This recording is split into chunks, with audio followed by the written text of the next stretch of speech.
What if I told you that right now, millions of people are living with a debilitating condition that's so misunderstood, many of them don't even know that they have it? That condition is obsessive compulsive disorder, or OCD. I'm Dr. Patrick McGrath, the Chief Clinical Officer of NoCD. And in the 25 years I've been treating OCD, I've met so many people who were suffering from the condition in silence, unaware of just what it was. OCD can create overwhelming anxiety and fear around what you value most, make you question your identity, beliefs, and morals, and drive you to perform mentally and physically draining compulsions or rituals. Over my career, I've seen just how devastating OCD can be when it's left untreated. But help is available. That's where NoCD comes in. NoCD is the world's largest virtual therapy provider for obsessive compulsive disorder. Our licensed therapists are trained in exposure and response prevention therapy, a specialized treatment proven to be incredibly effective for OCD. So visit nocd.com to schedule a free 15-minute call with our team. That's nocd.com. Hey, this is Naomi Ekperigan, co-host of the podcast Couples Therapy. I wanted to talk to you about Boost Mobile, the newest 5G network in the country. Boost Mobile's new network delivers customers the speed and service they'd expect from the big three, plus groundbreaking benefits you'd only get from a true challenger in the industry, like letting people try the network risk-free for 30 days, and offering a $25 per month unlimited plan that's guaranteed to never go up in price. So visit your nearest Boost Mobile store or find them online at boostmobile.com.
Yeah.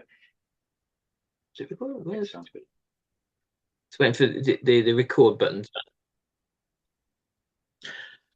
Hi there, and welcome again to the Explaining History podcast. This is our second interview this week, and I'm greatly appreciative of the time of David Swift, writer of Scouse Republic, an alternative history of Liverpool. It's a fascinating book, and there's an awful lot to unpack about it. And for those who are listening overseas, we obviously in America, Australia, Europe, and beyond, there is a kind of a complex place that Liverpool has and inhabits, kind of socially, culturally, and historically in Great Britain. Probably more so than most towns or cities you can mention, for a range of reasons. And obviously, most people know of Liverpool. When they think of Liverpool, they'll think of the Beatles and Liverpool Football Club. If wherever you're in the world, you're following British football. But the kind of the history of Liverpool and what it represents in not just in Liverpool itself, but in the rest of the UK, is a kind of a complex and often contested thing. But anyway, there I am. I'm talking about the book, and I haven't even written it. So firstly, welcome, David. It's lovely to have you today. Cheers, Nick. Nice to be on. Okay. So, David, firstly, before we dive into the book. This term, I mean, again, this is a term that British people will know, but people around the rest of the world may not know this term, Scouse. Let's begin with the very basics. What is this term? Well, it's very unusual for people to be named after a food, especially kind of like cheap, humble stew, which is what Scouse is. It's a kind of potato and lamb-based stew. And it originally came from Norway, called lobscouse. And again, it's like an indicator of the kind of maritime history of Liverpool that it had so many Scandinavian sailors who'd eat this stew, and it caught on with local population. And yeah, now the people from Liverpool are known as Scousers for that reason. It's quite bizarre. And this itself, the name itself is not that old. It's maybe maximum 200 years old. But it only really started to be applied to people from Liverpool in the past kind of 50 or 60 years, really. Yeah. And it's interesting, and it's kind of what, it's kind of one of the themes of the book, that during that time, that kind of the city of Liverpool and the people from it developed this kind of weird, distinctive identity that didn't exist 50 or 60 years ago. And so too, this name Scouse has come to stand in for all things Liverpool. Okay. And if we're looking at that identity, I remember there was this documentary series about 30 years ago, and it was Darkest Hell, the academic and writer, going across Britain, and it was Tyneside he went to, and he met Geordies, and he said, well, they're not English, they're Geordies, and because their regional identity is to Newcastle Football Club, and it's very sort of focused on this region, and they're sort of slightly a breed apart from what you think of when you think of as an English person. And I thought that it's an interesting idea. I mean, it's contested, but in a way, Liverpool is like that too, to some extent. It's very much focused on it's very on its identity, isn't it? Yeah, it's interesting. I think there's a couple of processes going on, kind of it's two different processes happening. On the one hand, over the past 100 years or so, you've actually had a kind of breaking down of the kind of particular and distinctive different identities of the UK. So in, say, Newcastle, for example, about 100 years ago, someone from Newcastle, someone from Sunderland, someone from Whitley Bay, etc. These are all nearby towns in the northeast. Would all have, they would have distinctive accents from each other. They would all be able to tell exactly whereabouts you were from in the northeast. And in general, there's been more of a convergence going on in British with British accents, where people are starting to sound more like each other, definitely. And I suppose in some ways that's part of like a broader cultural homogenization, with like films and TV and now the internet and social media, etc. Interestingly, people from Liverpool have gone the other way, right? If you listen to someone like the Beatles, for example, like the Beatles don't have a stereotypical Scouse accent, nor do I actually, for that matter. And Liverpool's become much more, the Scouse accent has become much more distinctive during that same time frame. Whereas the other kind of regional variations, both within regions, like, I don't know, West Yorkshire or something, or the northeast of England, like the differences declined. And actually the kind of distinctiveness of those accents from like a more standard UK accent has also declined. Yeah. So Liverpool's gone the other way. Now, what's interesting though, having said all of that, despite Liverpool having a peculiarly kind of distinct politics and culture that's even different from places like Newcastle, both Liverpool and Newcastle have had a long tradition of, say, serving the British Army, for example. So at the same time, even though you have this kind of regional distinctiveness, which is very important to lots of places in the UK, I think often maybe kind of visitors from outside the UK are often surprised by that, because it's so small, right? There's only 30 miles difference between Liverpool and Manchester, like 30 miles, that's nothing. And yet, these are two very different cities which have a distinct identity and obviously have this massive kind of rivalry with each other. Whereas in the US, they'd probably be two parts of the same massive conglomeration. Whatever. The idea that absolutely big cities 30 miles should have distinct identities is a bit strange, maybe in the US. Yeah. But anyway, so even though you have this kind of important local and regional identity, and it's especially pronounced and a bit strange in some ways in Liverpool's cases, because, how's it come about and why has it come about? It's a big debate. At the same time, that can coexist with a kind of English or British nationalism as well. Yeah. Oh, yes, of course.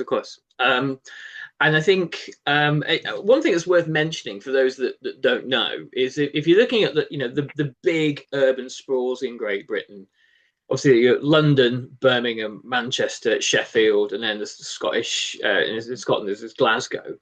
Liverpool's actually comparatively smaller than all of these places. It's I don't know where it ranks in terms of sizes of cities, but it's not enormous.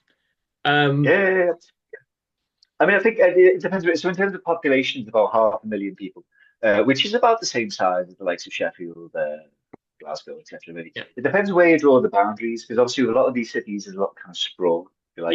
Sheffield, Manchester, obviously London, Birmingham, they're right in the middle of the country, so there's just lots of surrounding area to build on. Glasgow, even, it's kind of, it's not really on the coast, it's alongside the river. So one of the interesting things of the development of Liverpool is, even as it became the second most populous city in the UK, which it was for a lot of the 19th century, it was all clinging to the riverside because that's where Yeah. the work was, right? There wasn't much work inland to be had. The Liverpool region at the time was notable, still is, for underdevelopment of manufacturing and industry. That's something that makes it very distinctive from most traditional northern, UK cities, which normally had one big kind of, factory type of job, making glass or making steel or textiles, etc.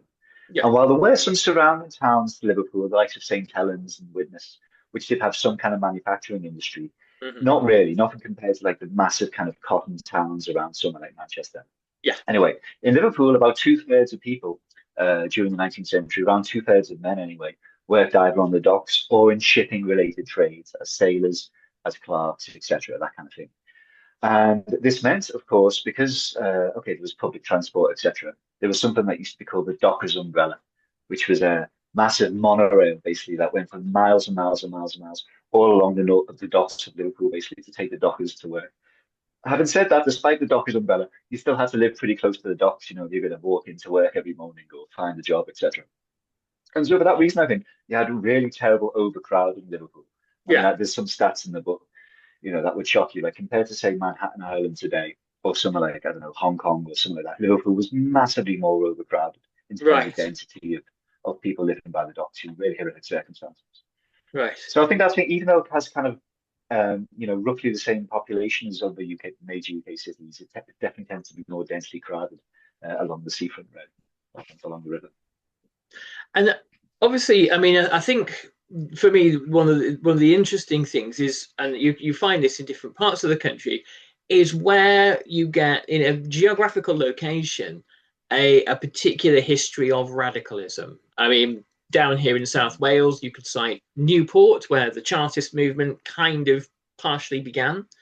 And Liverpool's radical history, one which kind of collides in the 1980s with Margaret Thatcher, is something I think that's really worth investigating. And where does Scouse radicalism come from? How do we explain that? Well, it's a particularly strange and unusual concoction, basically. And I suppose there's two main periods of Scouse radical history, and two very different periods. One was actually when Liverpool was at its pomp and at its kind of, capitalist apex around 1900, when, it was one that I think handled about 7% of all the world's shipping at that time. Again, somewhere like Singapore or Rotterdam is far less than that today. So that's, how significant it was. Money was being made hand over fist in Liverpool. And if you ever, if anyone ever comes up and you get off the train, you walk outside the train station, you'll see all these, gorgeous neoclassical buildings, a bit like a slightly poor man's version of the National Mall in Washington, D.C. or something. Maybe Mm. slightly richer man's versions that they were kind of built originally, and not being anyway. So beautiful buildings because so much money was being made, etc. Now at that time, of course, there was all this horrible poverty and all the rest of it. But because of the nature of work being dock work, it was very hard to unionize people. If you're a miner and there's only so many people that can go underground and mine, or if you have some kind of specialist engineering skill, etc., Yeah. and you want to go on strike, well, you and your work colleagues have certain power against the employers there. But if your only real skill is just kind of strength, hauling stuff on and off a ship, and of course, not all dock workers like that, but a lot of it was. It's kind of easy to get a load of fresh new people in who've never done it before, and you can just briefly, quickly train them. So really, not only, by the way, there wasn't guaranteed work as well. So you might turn up hoping to get a shift on a boat, and actually they only needed 100 people, but 150 people turned up. So what could you do then? So until the end of the 19th century, it was extremely hard to unionize dock workers. Right. And the kind of great kind of dock strikes in London and Liverpool right at the end of the 19th century, at the start actually also in 1911. This was the kind of first wave of Liverpool radicalism, if you like. Right. And of course, it was very much based on attempts to unionize casualized workers on the docks and other kinds of industries. And again, quite internationalist as well, right? Not least because of the work involved with docking, but various other dockers around the world, in Australia, in America, in Ireland, especially during the 1911 transport strike, which kind of was affecting both the UK and Ireland. Other dockers would walk out in sympathy as well. So that was like kind of the first flush of Scouse radicalism. But still, though, the city didn't have its first Labour MP until 1923, which is quite late. You know, the Labour Party won its first MPs in 1900. Somewhere like South Wales had people from either 1900 with Keir Hardy or 1906, I think. In Aberdare, I think Keir Hardy was the MP for. And so, you know, so like South Wales, Manchester, Glasgow, they all had Labour MPs in the first decade of the party's history. Liverpool not until 1923, and then didn't actually win a kind of majority MPs in the city until well after the Second World War. So Hmm. it came very late to the Labour Party because it didn't have those traditions of either craft unionism or actually nonconformism, you know, Protestant nonconformity, like being Methodist, Baptist, etc. Yeah. These are the two big things that kind of led to the left and radicalism in kind of the turn of the 19th century, turn of the 20th century Britain. And they were absent in Liverpool, actually, but, you know, both the kind of radical nonconformity and the craft unionism. Yeah. Anyway, and then the second flush of Scouse radicalism is what we're seeing now. And it's in a very different context. It was forged in a very different context with economic decline during the post-war years, especially during the 1980s. You know, I have some photographs in the book, and you can see them on the internet. Although, you know, please buy the book instead, and don't just look online. But you can see photos of the Albert Dock in Liverpool during the 1980s, Yeah. where you know British viewers of a certain age are used to it from watching This Morning and seeing Fred the Weatherman dancing about. Or you know, tourists who've gone to Liverpool might see the Albert Dock nowadays, and there's like museums, like the Tate Gallery, and various shops and restaurants, etc. The International Slavery Museum, etc. You know, it's a very beautiful, well-developed tourist site. You look at it in the 1980s, and it was filled in with rubbish and muck, and you know, just Yeah. looked like a desolate wasteland, really.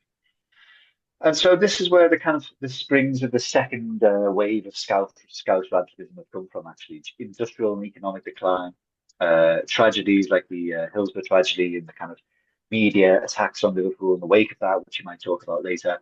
Yeah. The Margaret Thatcher government at the time really concentrating on winning certain seats in certain areas and Yeah. not caring about certain areas like Liverpool, where they sort of thought, well, they're not going to vote for us anyway, so you know, who cares about them?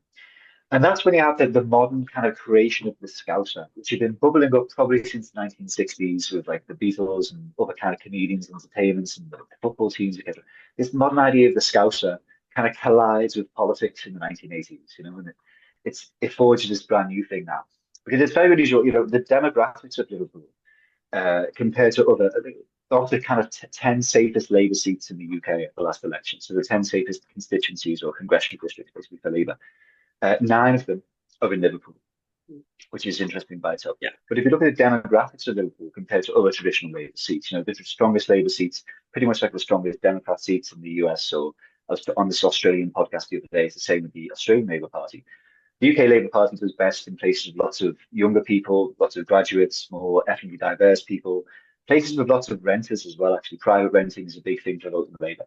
And Yeah. actually, Liverpool is much older, much whiter, has far fewer university graduates, and far more owner occupiers or more, you know, mortgage holders actually than your typical Labour seat.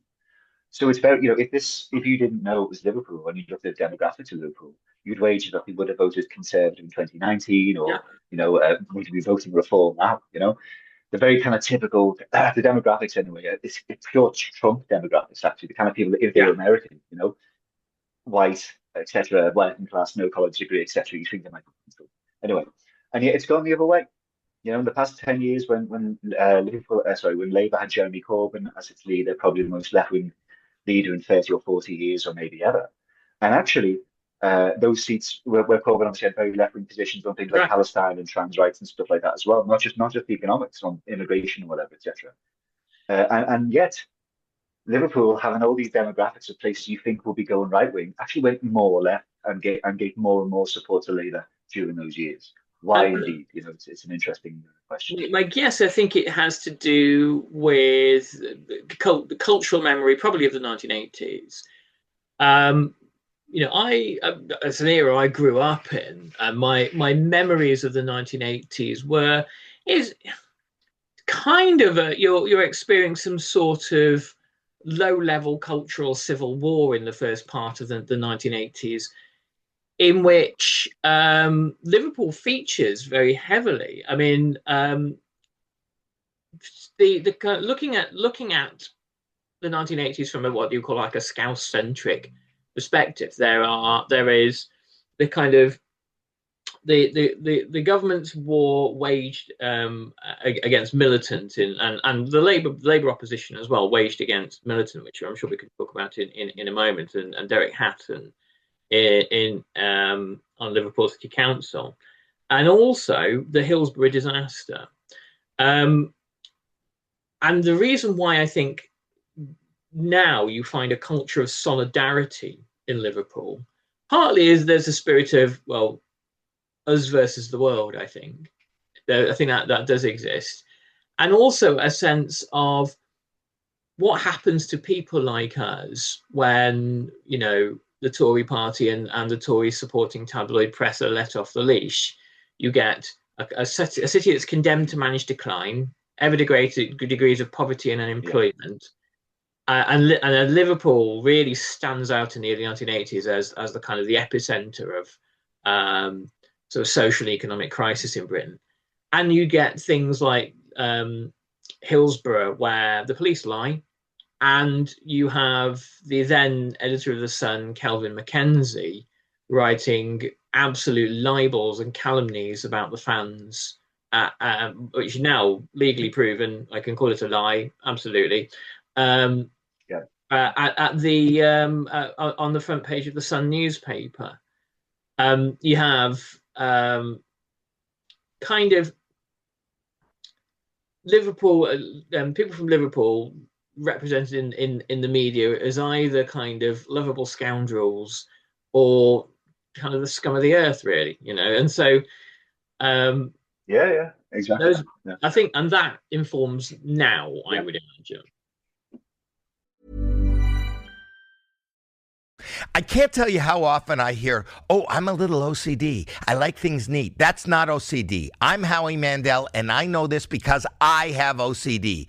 Actual OCD causes relentless, unwanted thoughts. What if I did something terrible and forgot? What if I'm a bad person? Why am I thinking this terrible thing? It makes you question absolutely everything, and you'll do anything to feel better. OCD is debilitating, but it's also highly treatable with the right kind of therapy. Regular talk therapy doesn't cut it. OCD needs specialized therapy. That's why I want to tell you about NoCD. NoCD is the world's largest virtual therapy provider for OCD. Their licensed therapists provide specialized therapy virtually, and it's covered by insurance for over 155 million Americans. If you think you might be struggling with OCD, visit nocd.com to schedule a free 15-minute call and learn more. That's nocd.com.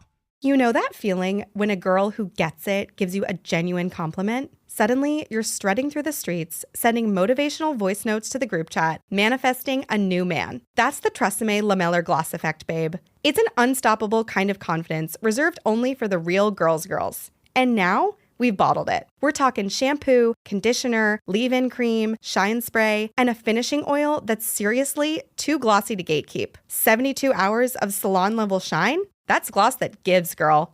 And it's available everywhere. So go out there, get glossy, and give gloss with Tresemme's new Lamellar Gloss Collection.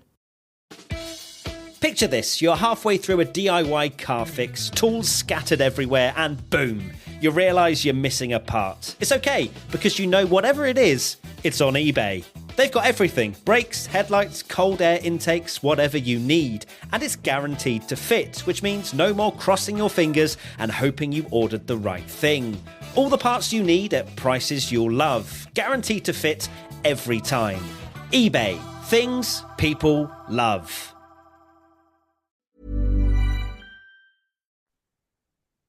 Yeah, I would say so, definitely. And it's it's almost like why Liverpool in some ways, because it could have been somewhere else that became this sort of like symbol of whatever. I mean, obviously people like coal miners, of course, briefly had this symbolism for a lot of the country and the press and lots of people in politics. But then that was more of a brief spurt, if you like. But with Liverpool, it kind of lingered in various things over the 1980s, from football tragedies to, the Jamie Bulger murder in 1992. There's this journalist, actually, whose name I'm just forgetting now, which is really embarrassing. Writes for The Athletic, used to write for The Guardian. He's from Crosby, actually, I think. Simon Hughes, there we are, Simon Hughes. Right. And Simon Hughes wrote this book, There She Goes, named after the famous song by the La's, There She Goes, which I'm sure everyone listening will have heard of, and perhaps not appreciated by Liverpool bands. So, yeah. Anyway, so he wrote this book called There We Goes, Liverpool, there she goes, Liverpool in the long 1980s. And he said, the long 1980s, taking it from Thatcher's election in 1979 up to the murder of James Bulger, who was this 2-year-old boy who was brutally killed in the city in 1992. And so, yeah, as you say, when kind of new battle lines are being drawn in Britain, politically, culturally, etc., in terms of class and identity, etc., Liverpool's very much on one side of that new kind of division. And Yeah. it's interesting, of course, because this is a time of kind of, industrial decline and economic kind of, I don't even want to say realignment, but kind of drift, if you like. Where you had Tony Blair obviously picking up so many kind of middle class votes at the 1997 election. And then obviously all the strange things we've been seeing in politics in the past 20 years. So it's at this moment in the 80s and 90s, obviously Thatcher making big inroads into the kind of working class vote in the southeast, etc. Hmm. It's the time you see this kind of traditional kind of class and economic kind of, I don't know, de-alignment and things, and kind of modern Britain, if you like, 21st century Britain, for great or ill, is being born. And definitely when these new kind of economic and class and cultural and political divides are being kind of forged, as you say, in the 1980s, 90s, Liverpool's very much on one side of that. But it's almost, it could have been some other town or city, if you know what I mean, and Liverpool could have been in a different place. Yeah. A comparison I often like to make is between Liverpool and Essex, right? Liverpool and Essex. Now, again, many of your listeners will have heard of Essex, maybe, and in many ways, a lot of that, gets stereotyped just like Liverpool. But in many ways, there's lots of similarities between people from Liverpool and people from Essex. One big difference is politically. Essex is one of the most right-wing areas of the UK in terms of, it still has so many Tory MPs now, even after their big wipeout. And Liverpool is, of course, one of the most left-wing in theory. But actually, a lot of the kind of history of a lot of people from Essex, very often they used to be, their grandparents would be the East End of London, right? They'd be Cockneys in the East End of London, and they'd be voting Labour back in the 40s and 50s and 60s, right? Again, just like Liverpool, the East End of London didn't have many Labour MPs until the interwar era. Again, same reason, lack of kind of steady craft union jobs, reliance on dock work and kind of casualised labour, lack of kind of religious non-conformity compared to other areas. So both Liverpool and the East End of London only came to Labour quite late, and yet Liverpool has become more and more left-wing over the past few decades, whereas the East London diaspora in Essex and Kent, even though very often their granddad was a docker and they've got this Irish Catholic nana and all the rest of it, they're still often very kind of right-wing, which is it's a bit like the way Irish people in Ireland usually hate Donald Trump, but actually Irish Americans, no offense if any of you are listening, but Irish Americans are often very pro-Trump, like probably one of the most pro-Trump, constituencies. So it's interesting how, depending on material, I mean, why is this, by the way? So if like a lot of people from Essex and Liverpool are kind of Irish Catholic from this white working class background, why is one so left-wing, why is one so right-wing? Well, the way they've been treated by history, the relative kind of affluence of Essex compared to the relative decline of Liverpool, all of that stuff. So it could have gone a separate way, could have gone a different way. But now, as it is, even though many people in Liverpool might not necessarily have many, consistent left-wing views, they definitely have this kind of identity of this kind of opposition identity, kind of us against the rest of the UK. Yeah, and again, coming back to Hillsborough, I think probably there's been no one event more likely to have forged that identity than Hillsborough. For those who aren't aware of Hillsborough, am I correct in thinking it is the single biggest football disaster in the UK? In British history, yeah. And so perhaps you can tell us just a little bit about it, and its significance in shaping like Scouse identity.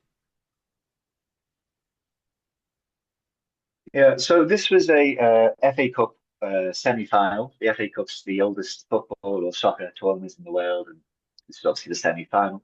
And it was held at a neutral ground. It was held at Sheffield Wednesday's Hillsborough ground. But the match was between Liverpool and Nottingham Forest. This is Paige DeSorbo from Giggly Squad. Opill is a game changer for sexual reproductive health. They're the first over-the-counter daily birth control pill available in the U.S. Finally, the days of needing a prescription to get birth control are over. Opill is FDA approved, no prescription needed, full prescription strength, estrogen-free, and available online and at most major retailers. So when there's no prescription, no appointment, there's no hassle. No more waiting at the doctor's office to get a prescription. Opill will be easily accessed over the counter, in store, or online, and will be ready for when you need it. Opill is available online and at most major retailers. Use code GIGGLY for 25% off your first month of Opill at opill.com. I can't tell you how often I hear, oh, I'm a little OCD. I like things neat. That's not OCD. I'm Howie Mandel, and I know this because I have OCD. Actual OCD causes relentless, unwanted thoughts. What if I did something terrible and forgot? What if I'm a bad person? Why am I thinking this terrible thing? It makes you question absolutely everything, and you'll do anything to feel better. OCD is debilitating, but it's also highly treatable with the right kind of therapy. Regular talk therapy doesn't cut it. OCD needs specialized therapy. That's why I want to tell you about NoCD. NoCD is the world's largest virtual therapy provider for OCD. Their licensed therapists provide specialized therapy virtually, and it's covered by insurance for over 155 million Americans. If you think you might be struggling with OCD, visit nocd.com to schedule a free 15-minute call and learn more. That's nocd.com. Two of the best teams in the country at the time. Anyway, and there was massive overcrowding in the Liverpool end of the stadium, not in the Nottingham Forest end. And about on the day itself, 95 people died on the day through kind of, in many cases, asphyxiation and other kinds of crushing injuries. And then another person died a few weeks later. And then, in fact, somebody else who was placed into a coma at the time died about 20 or 25 years later, actually only a few years ago. And the coroner basically ruled that he died because of his injuries on that day. So in total now 97 people, 97 Liverpool fans died because of the Hillsborough disaster. And yeah, so immediately, at the time, well, various kind of inquiries and now court cases have all unearthed that this was due to a lack of kind of police control of the fans, that they had kind of not appropriately allocated people to the different stands, that when there was some crushing outside, they then opened the gates so that everyone could rush into the actual stand itself, and that's what killed most people, etc. But at the time, of course, given that this was the worst kind of football disaster in British history, and of course it was all screened live. This match was actually screened live on television at the time. Bizarrely and incredibly, the match actually continued, which is insane, really. But the match actually continued for a while whilst all this was going on. Anyway, so obviously immediately the police trapped themselves essentially and tried to think, what can we do about this? What can we do about this? Because we don't want to be responsible, or we don't want to make it look as though we're responsible for up to 100 deaths, etc. So there's a great deal of trying to blame the fans. Yeah. And this was an easy thing to do, frankly, because this was a high point of football hooliganism. Liverpool were very much associated with football hooliganism. There'd been a similar tragedy a few years earlier at the Heysel Stadium in Belgium in a European Cup match between Liverpool and Juventus, when lots of Juventus fans had died due to the actions of Liverpool fans. That's not debatable there. And so, yeah, this was the high time of football hooliganism, where, just as we were saying, the kind of class, political, cultural lines are being redrawn. So whereas a few decades earlier, kind of class was so important to Britain, in terms of what kind of job you did and how you earned your money. At this point, things are changing. So it's a right time to kind of get some working class people to hate other working class people, and they were very happy to do that, and Liverpool were kind of able to kind of fill this role. So the next day, a few newspapers, actually not just the Sun newspaper, but the Sun newspaper, which was the UK's best-selling tabloid newspaper, had about 3 million daily, circulation of 3 million at this time, actually. So very influential. And the next day had this, or 2 days later, actually, I think, had this front page headline saying "The Truth," and then it said, fans pickpocketed the dead and pissed on the dead, and all this kind of horrible stuff. And it turns out this was obviously lies, and none of this ever happened. And it turns out that the source for this were some kind of disgruntled police officers in the South Yorkshire Police. They're not disgruntled, actually. So they basically were trying to put the blame on the fans rather than themselves. And this caused obviously huge outrage in Liverpool, and it sparked a boycott of the Sun, which continues to this day. But There's a lot of things people don't know about this. So, firstly, the Sun at the time was the best-selling tabloid on Merseyside. It's not as though people in Liverpool at that time were kind of appalled by its views on immigrants or minors or anything like that. And actually, something that I really only discovered and appreciated whilst researching and writing this book, a lot of the kind of hatred and anger to Liverpool, from Liverpool to the Sun, because of this front page, it's not just that it's a really insensitive and horrible thing to do, right? Obviously, that's a massive part of it, obviously, when, people are still warm, basically just a few days later, when they print this headline. It's not just that that's really horrible, insulting. It's also the fear that people would believe them, because millions of people are reading this newspaper every day. And of course, a lot of them absolutely believe what they're saying about minors or immigrants or loony left-wing, LGBT councils or whatever. Yeah. Indeed, many Scousers did. Like loads of, it was the best-selling paper on Merseyside, right? So lots of Scousers read the Sun every day, and indeed probably believed all the stuff it was saying about all of these other groups. So suddenly it's this fear that people are going to actually believe that we did this, that our fans actually did this, and that was such a key thing to it, really. And again, I suppose it's also this kind of realization or making it really clean and plain, if you like.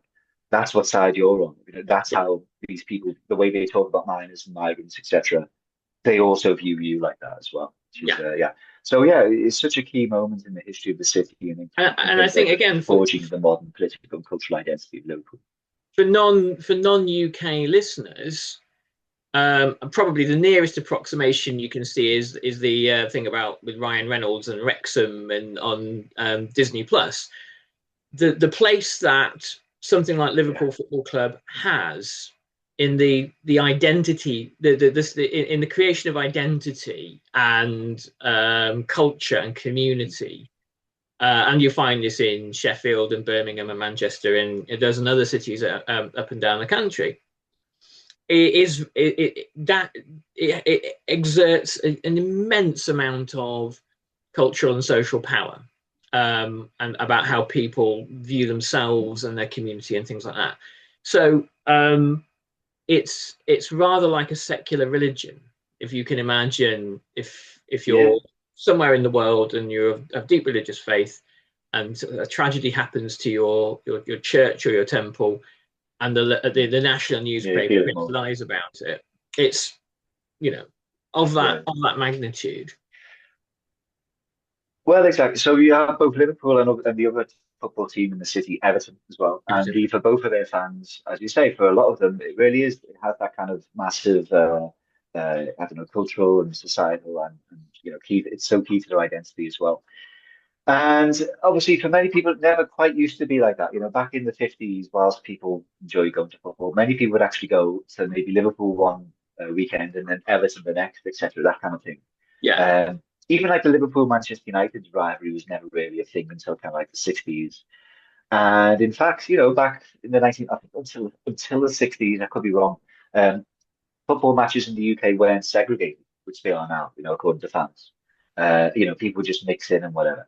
So much of this kind of footballing identity has happened at the same time, not by coincidence, as industrial decline and indeed the decline of traditional beliefs like religion and tradition and whatever, the traditional family, etc. So it's very interesting also, as the world has become more and more kind of globalized, these kind of identities as Scouser and Liverpool fan, etc., and like socialist Scouser, etc., have become more and more pronounced and important in some ways as well. Yeah. The football thing's interesting because, of course, in the US, whilst you have, firstly, sports teams move around right from time to time, right, from Las Vegas to Cleveland or whatever. But also, if you are a Cleveland Browns fan or whatever, you could come from anywhere, right? Okay, probably a lot of people in Ohio, Cleveland Browns fan, but you could come from anywhere in the US, and fair enough. And of course, sure, Liverpool fans come from all around the world, of course, but I don't think in the US with American sports you have that same kind of connection between a local area and its team the way you do in the UK, as obviously they can see with that Wrexham show and similar shows about Sunderland and various other things as well. Cool. Well, we must finish there in a moment, David. And let's just give the book a plug. Available currently? Yeah, exactly. So you can get a good question. I'm not sure when it's meant to come out in the US. This is the book Scouse Republic by me, David Swift. And yeah, I'm not sure when it's out in the US, but I think, let me see, US. I'll just quickly look this up. It might be a bit after the UK. Okay. Oh, no, I think it is in the US. Yeah, I think you Okay. can get it in the US as well. Yeah, so that's And great. as we always say, Yeah, please, if you can, buy it from an independent local bookstore, or if you don't have that, buy it direct from the publisher. Please do not purchase it from a large online one-click only retailer, whom we will not mention for commercial and legal reasons. exactly. They've got plenty of money, but your local guys, they need your help. Definitely do. Exactly. Reach from the Jeep for the day. Well, David, it's been a real pleasure. And there's so much more to say. Would you be willing to pop back at some point? Yeah. Talk more about Liverpool and its past? Yeah, of course. Yeah, definitely. Yeah, Oh. yes. I mean, we barely touched on, music and all that kind of stuff as well, like the interesting racial histories of the city, etc. The whole Irish thing as well. And well, there's so much we didn't talk about. I feel a part two almost writing itself. I'll drop you a line and we'll sort something out. So, okay. Cheers, Nick. Thank you. Thank you so much, David. Take good care.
This is Paige DeSorbo from Giggly Squad. Boost Mobile is no longer that prepaid wireless company you remember. They've invested billions into building their own 5G towers across America. With Boost Mobile's networks, customers enjoy the speed and service they'd expect from the big three. Plus, groundbreaking benefits you'd only get from a true challenger of the industry. Boost Mobile will let you try the network risk-free for 30 days. So visit your nearest Boost Mobile store or find us online at boostmobile.com today. This is Paige DeSorbo from Giggly Squad. Opill is a game changer for sexual reproductive health. They're the first over-the-counter daily birth control pill available in the U.S. Finally, the days of needing a prescription to get birth control are over. Opill is FDA approved, no prescription needed, full prescription strength, estrogen-free, and available online and at most major retailers. So when there's no prescription, no appointment, there's no hassle. No more waiting at the doctor's office to get a prescription. Opill will be easily accessed over the counter, in store, or online, and will be ready for when you need it. Opill is available online and at most major retailers. Use code GIGGLY for 25% off your first month of Opill at opill.com.